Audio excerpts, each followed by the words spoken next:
NaVloPoMo 2011 Day 2, that's National Video Blog Posting Month. All month long, 30 days, month of November. It's Day 2. Yesterday I introduced you to my flying banana, the Suzuki TL1000R, that resides in my garage.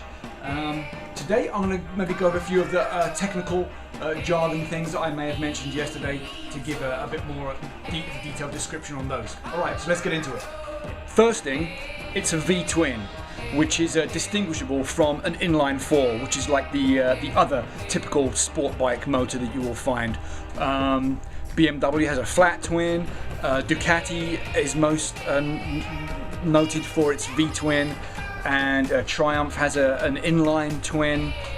And most of the big Japanese sport bikes, Yamaha, Honda, Suzuki and Kawasaki, they have their sport bikes with their inline 4s, and the way that these are distinguished usually is in their engine sound. An inline 4, you've probably heard sport bikes tearing up and down the streets of your neighborhood as moto hooligans are wont to do, and an inline 4 will have a very revvy and very high-pitched 4-stroke sound. A V-twin, by comparison, has a much more lower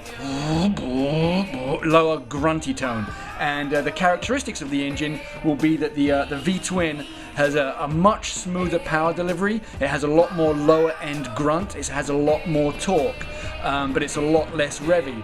An inline 4, by comparison, is going to be a lot more peaky, which means it revs a lot higher in the rev range, and that power will come on a lot stronger at a certain rev point. There'll be a lot less low end and a lot less mid range to a typical 4-stroke inline 4-cylinder. So that's the difference between a V-twin and an inline 4. This is a V-twin. It's a really pokey, a really grunty, and a really loud and beefy type of motor. Another characteristic, you'll also see a lot of V-twins that will have the 2 exhaust cans, whereas a lot of inline 4s will be notable by maybe a 4-into-1 exhaust system, where there'll only be the one exhaust can either on one side, or these days it's fashionable to have it under the seat. But the V-twin has the recognizable by the twin exhaust cans. Okay, I'll talk about some of the other technical aspects of this bike tomorrow in Day 3, NaVloPoMo 2011. So please, if you like motorcycles, follow me at Lean Angles on Twitter. Otherwise, I'm also on Twitter as @Influx. All right, be seeing you throughout the month of November. Stay tuned. NaVloPoMo 2011.